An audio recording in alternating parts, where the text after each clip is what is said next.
Nuestra América en palabras, entrevistas para comprender la guerra y construir la paz.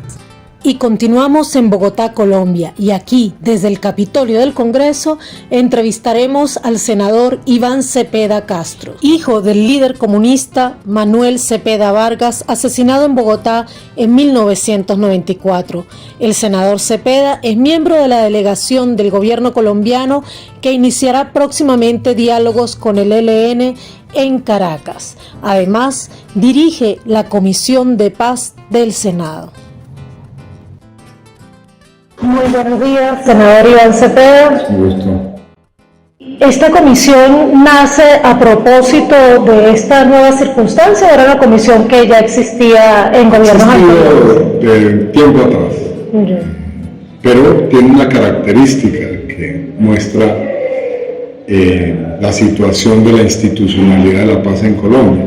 Mientras las comisiones más importantes del Congreso tienen rango constitucional, están escritas en la Constitución o incluso rango legal, son conformadas por leyes.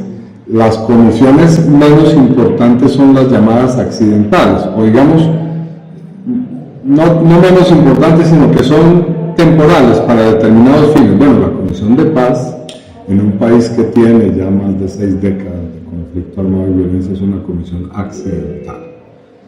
Y eso hemos tratado de enmendar. Queremos por lo menos que sea una comisión legal. Claro. Para entender bien, el rango de una comisión también da prerrogativas, por supuesto. Claro. Y implica que sus decisiones tengan cierto carácter. Así que por ahora tenemos una comisión que, a pesar de ser, repito, la más numerosa en el Congreso, tiene un carácter accidental. Quiero preguntarle, desde su punto de vista, ¿cuál es la urgencia real de paz que tiene Colombia? Bueno, el problema es que un país que vive una violencia tan prolongada como la que hemos padecido en Colombia, pues encuentra frustradas todas sus posibilidades. La posibilidad de desarrollarse como una nación próspera, de tener una economía en condiciones medianamente normales, de poder vivir a través de la convivencia pacífica y a pensar en algo distinto a la muerte. Pues, la violencia que hemos padecido en Colombia es omnipresente, ha afectado todas las esferas de la vida del país. Hay en este momento 10 millones de personas de 50 que conforman nuestra población que son víctimas directas, es decir, que son personas que han sufrido en carne propia los estragos de la violencia. Es decir, no están ahí incluidas las víctimas indirectas, que yo diría son las otras 40 millones de personas. Pero dicho de una manera muy clara, la violencia ha tenido tal impacto que ha permeado a toda la población y a todas las esferas de la sociedad colombiana. Eso incluye también una inmensa diáspora producida también por esa guerra, ¿cierto? Sin duda, hay muchos colombianos y colombianas que viven por fuera de nuestro país porque han tenido que huir de la violencia o porque la violencia ha tenido tal impacto sobre sus vidas que ha provocado su salida. ¿Esta violencia, como usted la caracteriza, es solamente violencia armada?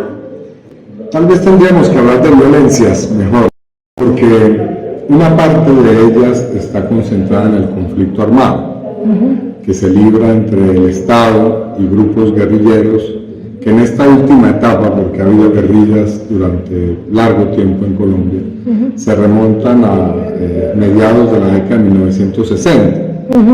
Con una de esas guerrillas hubo un acuerdo de paz en el 2016, las FARC, pero con otra, el Ejército de Liberación Nacional, el conflicto armado continuó. Y también hay divisiones que se produjeron en su momento en los procesos de paz, así que hay grupos que han quedado parciales, fragmentos de los grupos que han firmado la paz en 10 procesos de paz que ha habido en torno a los conflictos armados desde los años 70 en Colombia. Ahora, existe otra violencia, que es la violencia que ha provocado la manera en cómo se ha atendido el problema del narcotráfico en Colombia, que es la llamada guerra contra las drogas, que es otro aspecto de la guerra que se ha librado de la violencia institucional y estatal y también de los carteles o estructuras de alto impacto del crimen organizado.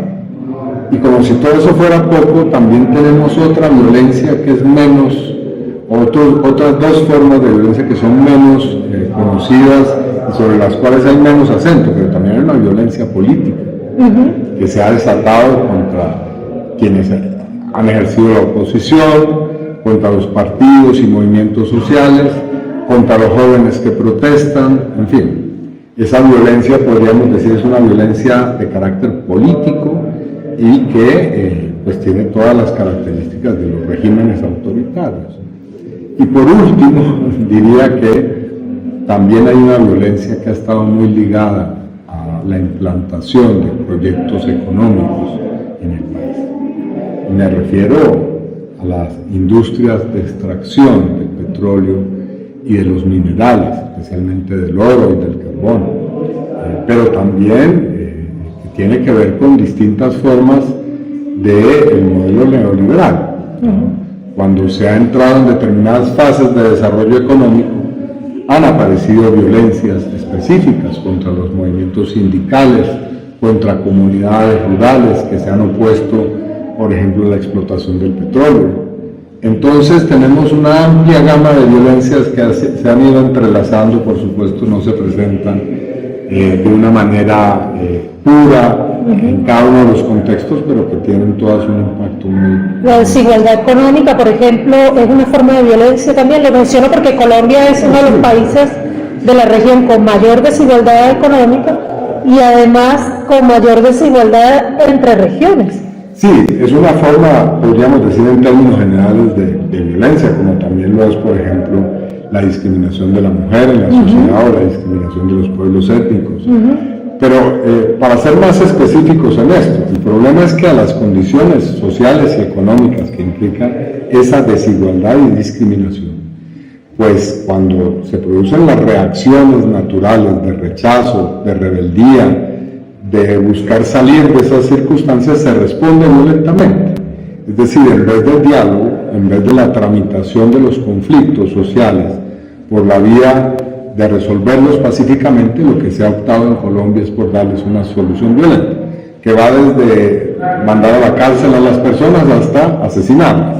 Entonces, digamos que esa forma violenta en general implica unas violencias de carácter armado y físico y psicológico también muy importante. Le pregunto esto, senador, porque hay mucha gente que parece creer que la paz de Colombia es solamente el desarme, conseguir acallar los fusiles de las insurgencias y de los grupos paramilitares. ¿Bastaría con acallar los fusiles para hablar de paz en Colombia desde su punto de vista? No, y no ha bastado, porque aquí ya no estamos hablando de hipótesis, sino de lo que ha pasado con los procesos de paz de Colombia. En muchas oportunidades los procesos de paz han seguido ese modelo de atender tal o cual cambio importante político. Yo no niego que los procesos de paz en Colombia han tenido un impacto democrático muy profundo, pero se han quedado en el plano de a veces desarmar los grupos y de simplemente provocar su reincorporación política, mientras que han dejado de lado las causas objetivas y sociales, económicas de los conflictos, y por lo tanto la violencia persevera. Parte de la continuidad de la violencia en Colombia obedece a que el modelo de paz ha sido supremamente restrictivo. Por eso este gobierno, el gobierno del cambio histórico, como lo hemos llamado, apunta a un proyecto que intenta romper precisamente con esa concepción, y es la idea de la paz total. Cuando decimos paz total, nos referimos a que no basta precisamente con ese modelo de desmovilización, desarme y reincorporación, sino que evidentemente hay que atacar y resolver los problemas sociales en los territorios, especialmente rurales y urbanos, que han sido más excluidos. Una de las cosas más interesantes que hemos escuchado de esta idea de la paz total tiene que ver con un trato diferenciado a las insurgencias, lo cual habla de un reconocimiento de su beligerancia política, y a los grupos paramilitares narcotraficantes. Sin embargo, parece que en los últimos días han surgido como confusiones al respecto, incluso una solicitud explícita de algunos grupos de estos paramilitares narcotraficantes pidiendo que se les reconozca también beligerancia política. Quisiera saber si usted considera que realmente es muy importante tener ese trato diferenciado, o si cree que se puede ceder y darle beligerancia política a los grupos paramilitares y narcotraficantes. No, creo que hay que diferenciar las cosas, pero partir de una base que consideramos es válida, y es que hay que resolver los conflictos en general, en su especificidad, cada uno desde su punto de vista, y con, digamos, un trato claramente diferente, pero que tenemos que resolver globalmente la situación. Los grupos armados insurgentes son grupos que han tenido un planteamiento claro de naturaleza política y que quieren unos cambios en el país para que cese su alzamiento armado, y que una vez cese su alzamiento armado se van a convertir seguramente en fuerzas políticas. Así ocurrió, por ejemplo, con las FARC, con el M-19, para mencionar dos casos. Y eso es perfectamente comprensible y necesario, y debe recibir ese trato específico. Ahora, hay una amplia gama de organizaciones, grupos y estructuras que fundamentan su accionar en otro asunto, y es el de capturar rentas que son de origen ilegal, se fundamentan esencialmente en el negocio del narcotráfico o de la minería llamada ilegal, y que pues persiguen el lucro, pero que también responden a una situación. Es decir, esos grupos existen porque también hay una conflictividad social y económica en el país. Muchos de ellos, por ejemplo, tienen control sobre poblaciones porque el Estado colombiano no ha hecho presencia allí para brindarle a esas poblaciones lo que debe brindar todo Estado: garantías, derechos, servicios. Entonces, ahí hay un caldo de cultivo para que surjan estructuras paramilitares, organizaciones tipo cartel de drogas, redes o bandas pequeñas, y eso tenemos que resolverlo. Ahora, ¿cómo se ha intentado resolver hasta ahora?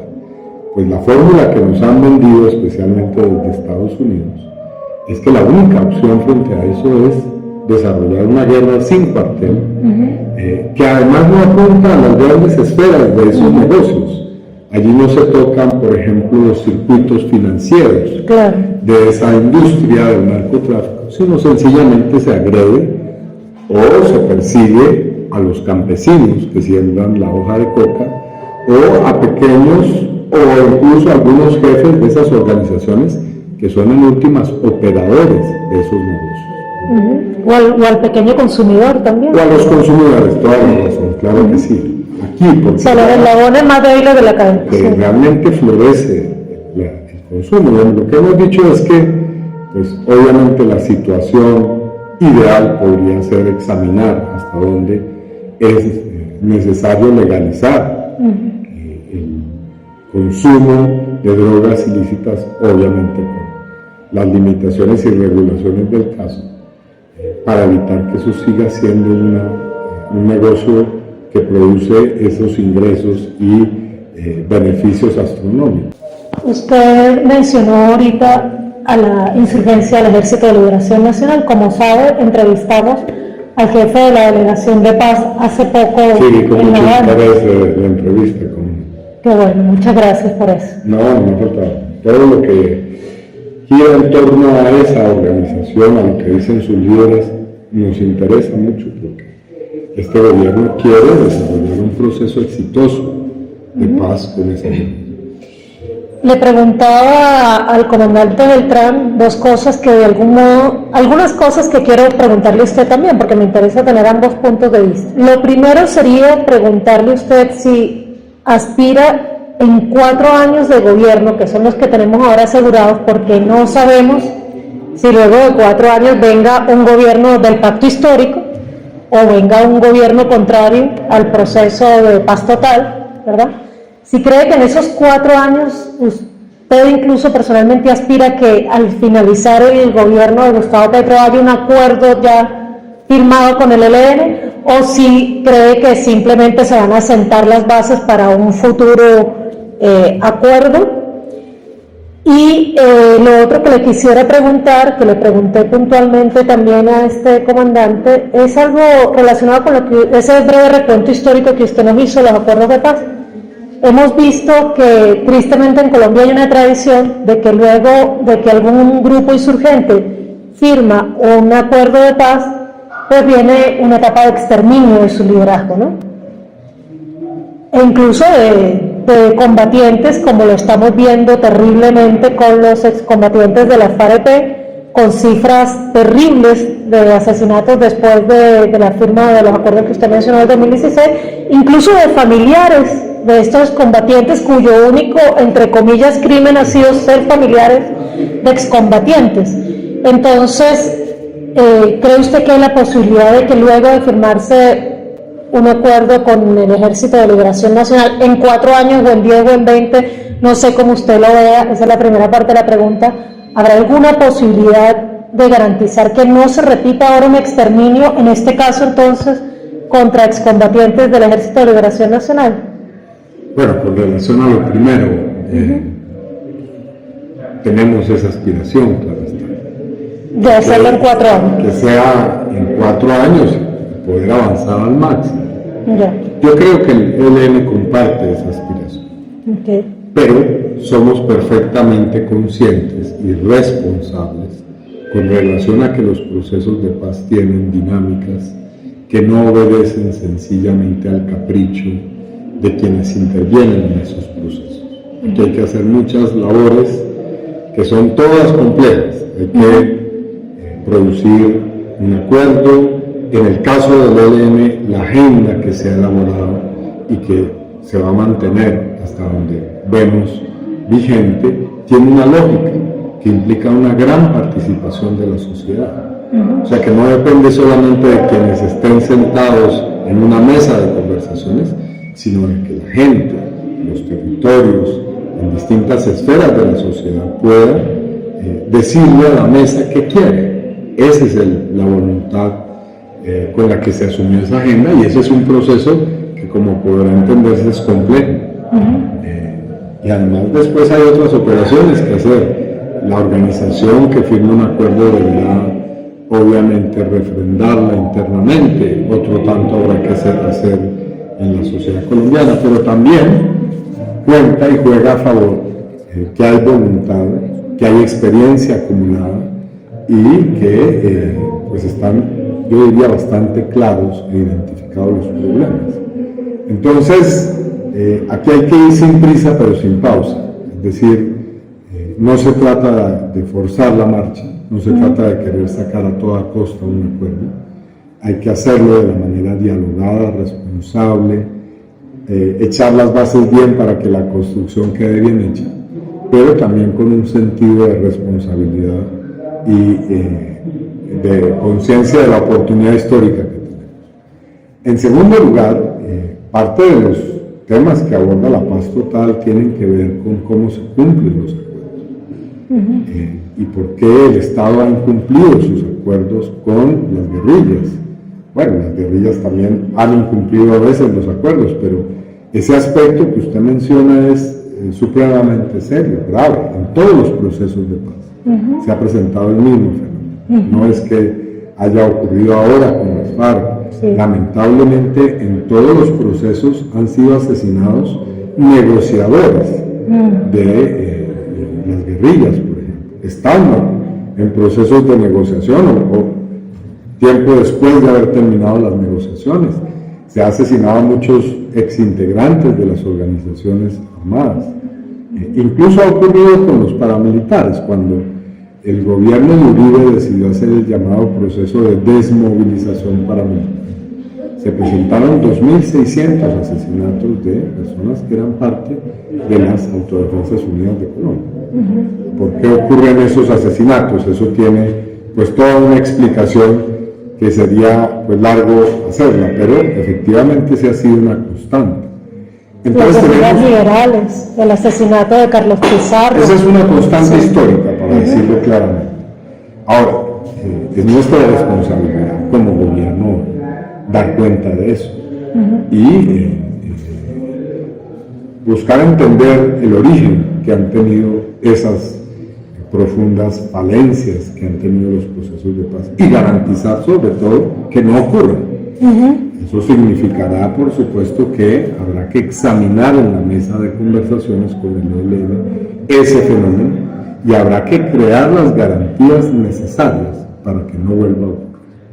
¿Cómo son? ¿Cuáles son? Se discutirá en su momento. ¿Y hay avances para iniciar diálogos o agenda con la segunda Marquetalia, la FARC-EP?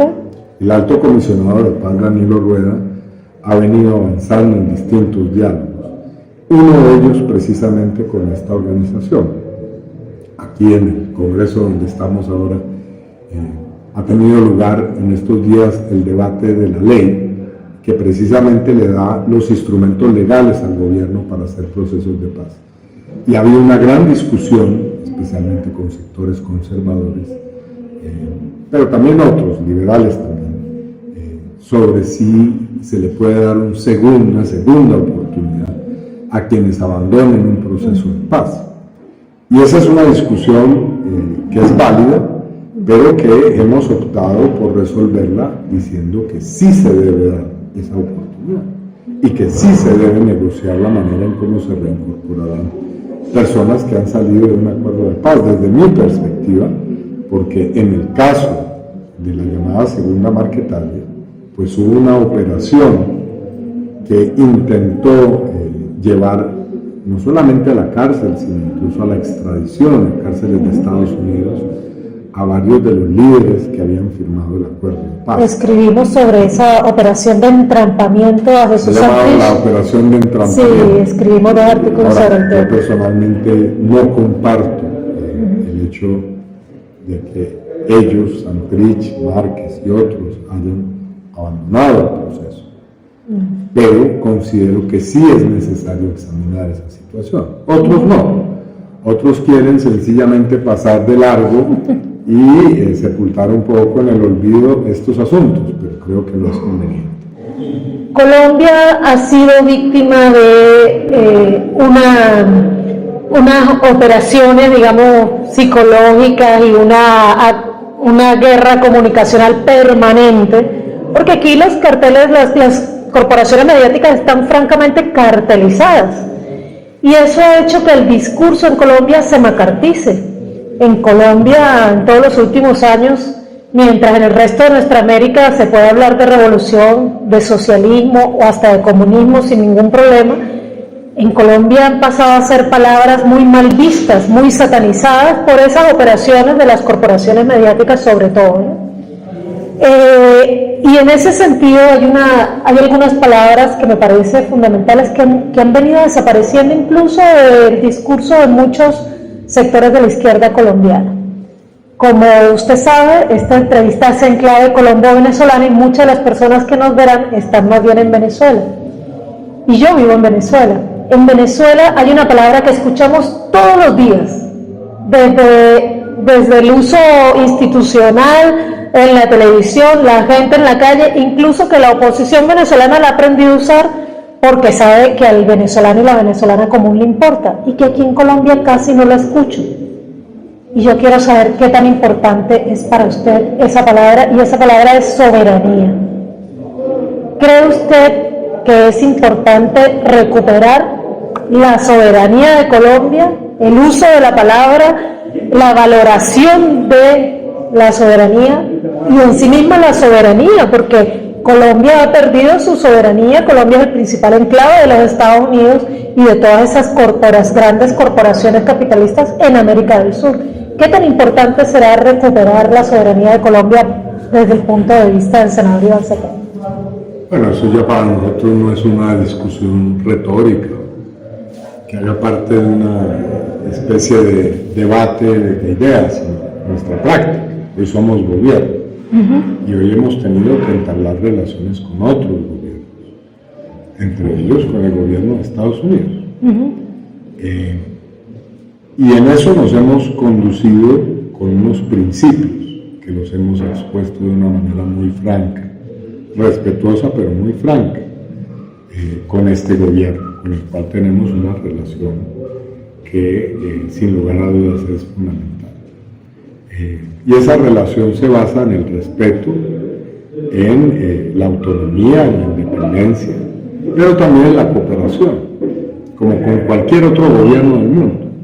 Y hemos expuesto claramente algunos problemas que consideramos son fundamentales en nuestras relaciones económicas, en nuestras relaciones políticas, en nuestras relaciones incluso en el plano militar.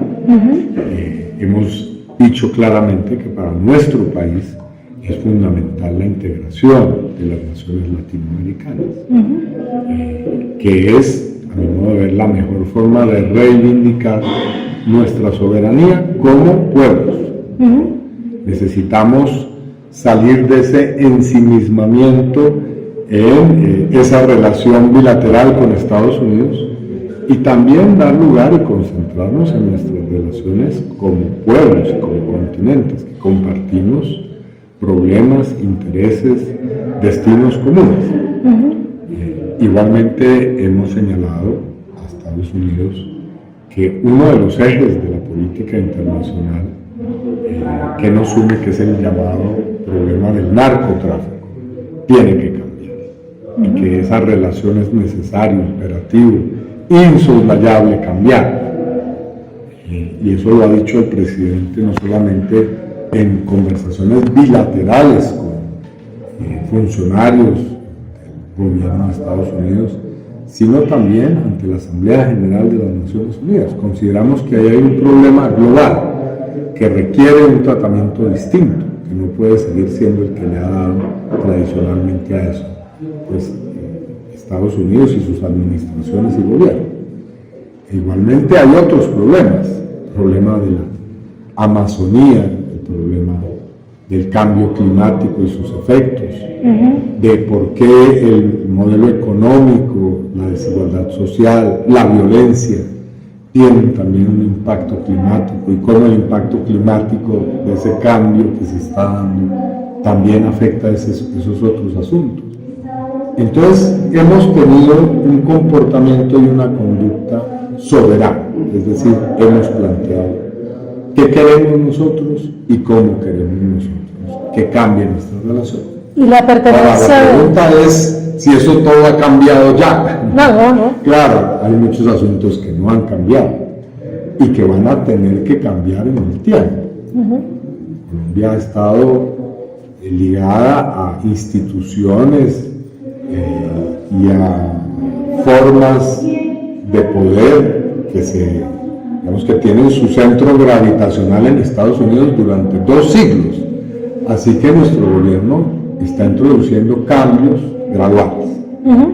Y esos cambios parten, en primer lugar, de plantear unos asuntos, pero se van a ir dando en otros temas. ¿No se ha contemplado el retiro de Colombia de la OTAN, por ejemplo? Bueno, ese puede ser un tema, pero es muy importante que nosotros sepamos cómo conducir los cambios, no solamente plantearlos y quererlos y que ocurran ya, sino también entender su dinámica. Correcto. Y en esta, como en otras esferas, los cambios se deben dar paso a paso, porque si no, no son posibles. Si nosotros quisiéramos de una buena vez introducirlos todos, tal vez sería inviable. Claro. Entonces, en esa relación, sin ingenuidades, el propio presidente comenzó hace unos días una reunión con congresistas de Estados Unidos y les dijo: comencemos comportándonos como si fuéramos ingenuos. Es decir, hablamos de una discusión como si no tuviéramos ya unas ideas en mente. Yo creo que es importante que esa relación sea una relación cordial, franca, respetuosa, pero en la cual, repito francamente, planteemos cuáles son nuestras diferencias, para poder trabajar sobre ellas. Ahora se ha comenzado, por ejemplo, a discutir el Tratado de Libre Comercio que tenemos con Estados Unidos. Si bien no se rompe, sí va a haber algunos cambios. Entonces, necesitamos ir poco a poco evolucionando en esa dirección. Como colombiana, me he preguntado muchas veces si realmente los colombianos y las colombianas seremos capaces de vivir en paz. Y esto me lo pregunto precisamente por lo que tú decías, tenemos no 60 años en guerra, no 70 años en guerra.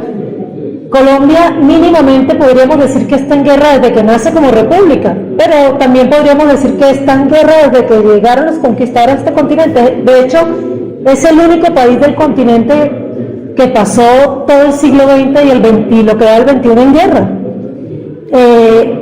Hemos planteado, por tanto, que para aprender a vivir en paz, para que esa paz total, así se lograran todos los acuerdos y se sentaran las bases materiales para esa paz, va a requerir una generación de colombianos y colombianas y una generación también de militares, porque hay que cambiar una doctrina militar donde los jóvenes mandos, tenientes, capitanes, los sargentos de hoy lleguen a ser los generales de mañana.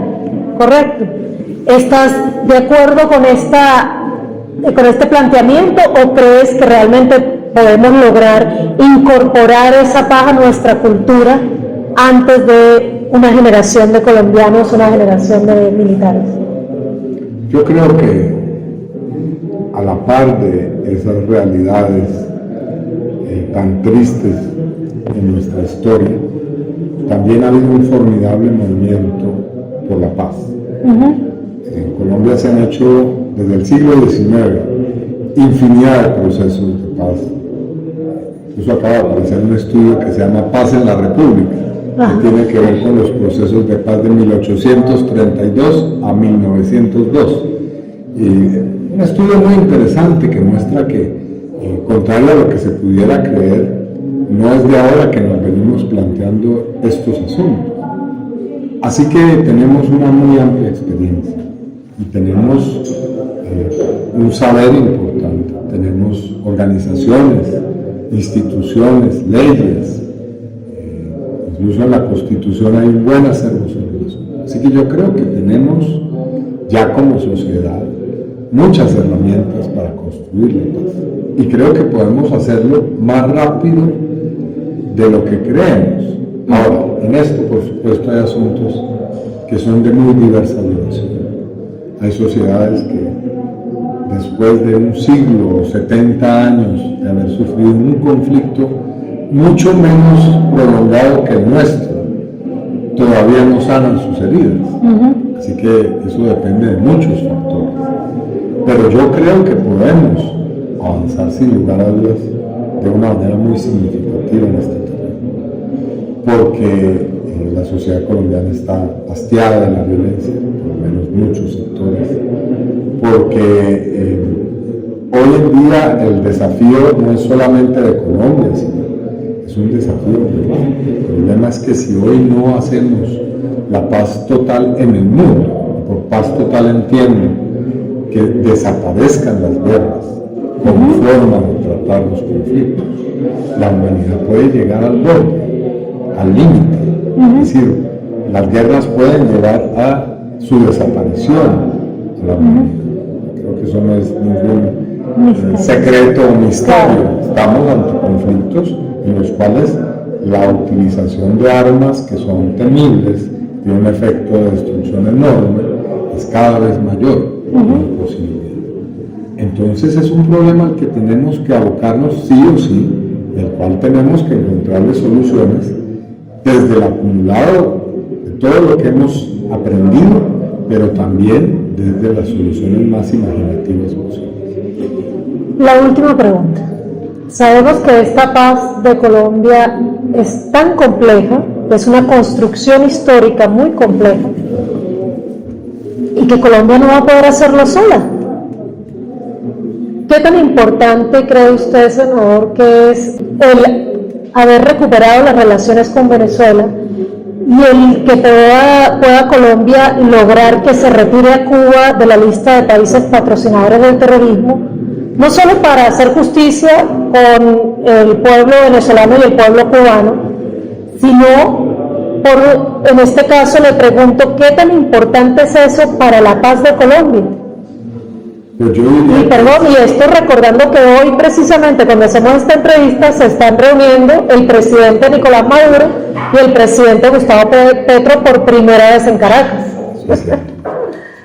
Yo creo que la deuda que tenemos los colombianos hacia el pueblo cubano y el pueblo venezolano es enorme, porque lo voy a decir con toda claridad, sin la intervención en los procesos de paz de Cuba y de Venezuela y sus gobiernos en los últimos 40 en un caso y 30 en el otro años, no hubiera sido posible llegar a solucionar algunos conflictos armados importantes. Ambos países, ambos gobiernos han sido garantes, anfitriones de procesos de paz, han hecho buenos oficios, han puesto su diplomacia y sus recursos incluso, a pesar de todas las dificultades, al servicio de la paz. En el caso del pueblo cubano y de su gobierno, en los últimos años eso ya ha traído un costo enorme. Cuba ha tenido que pagar con la inclusión en una lista infame, que es la lista de los países considerados impulsores o auspiciadores del terrorismo por parte de Estados Unidos, el haber protegido a la Delegación de Paz del Ejército de Liberación Nacional, como le correspondía en su condición de garante. Así que Cuba ha hecho un enorme sacrificio. Y los aportes que ha hecho Venezuela son igualmente fundamentales. Desde la época en que se hicieron los primeros intentos con las FARC, no me refiero ahora en esta última tramo del siglo XXI, sino desde antes incluso, gobiernos de Venezuela que estuvieron muy cerca o involucrados directamente en los procesos de paz. Así que con Venezuela en particular, las relaciones son fundamentales, es decir, son un aspecto absolutamente necesario de la vida internacional, pero también de la vida de Colombia como nación, por las fronteras que compartimos, por la historia que tenemos en común, por los intereses que nos unen. Así que yo celebro que nuestro gobierno, entre las primeras cosas que hizo, fue restablecer las relaciones con Venezuela. Y me alegra mucho que hoy el presidente Petro y el presidente Maduro puedan compartir distintos puntos de vista sobre una diversidad de temas. Yo diría que sobre la paz en Colombia, pero también sobre la manera en que Colombia, para pagar en algo esa deuda, puede contribuir también al diálogo interno en Venezuela, que consideramos que es también muy necesario. Para finalizar, quisiera pedirle entonces un mensaje final al pueblo colombiano y otro al pueblo venezolano. Pues yo, en primer lugar, a mis compatriotas les digo que el camino que ha comenzado con el gobierno del cambio es un camino alentador, que puede ser que todavía no se vean muchos de nuestros propósitos, apenas hemos comenzado, llevamos 100 días de gobierno, pero ya se pueden ver muchas cosas, pero tengan la seguridad de que vamos a lograr una transformación del país, por lo menos asentar las bases esenciales de esa transformación y entre ellas a comenzar a trabajar para que desaparezca la violencia y la guerra, producto de cambios sociales, económicos y políticos. Así que mi mensaje es esperanza y perseverancia en este camino. Y al hermano pueblo de Venezuela, todo nuestro afecto, toda nuestra solidaridad, nuestro respeto y respaldo, expresar, repito, la alegría por el restablecimiento de nuestras relaciones, agradecer los esfuerzos que se hacen, en este caso reciente, por ser país garante en las conversaciones con el Ejército de Liberación Nacional, y formular mis votos para que nuestras relaciones a partir de este gobierno sean cada vez más fuertes, cada vez más profundas, cada vez más amplias y podamos superar los problemas que tenemos ambas naciones, ambos pueblos, y también los problemas que tenemos en común, por ejemplo, en nuestras fronteras, que son problemas que hay que atender de manera bilateral. Despedimos entonces nuestra América en Palabras en esta entrevista de hoy con el senador Iván Cepeda, aquí desde el Capitolio del Congreso de Colombia, en la muy fría Bogotá, reiterando nuestro agradecimiento al senador, que bueno, nos sentimos muy orgullosos de haber podido conversar con él. Y bueno, esperando que puedan ustedes continuar también acompañándonos en este tránsito para comprender la guerra y construir la paz.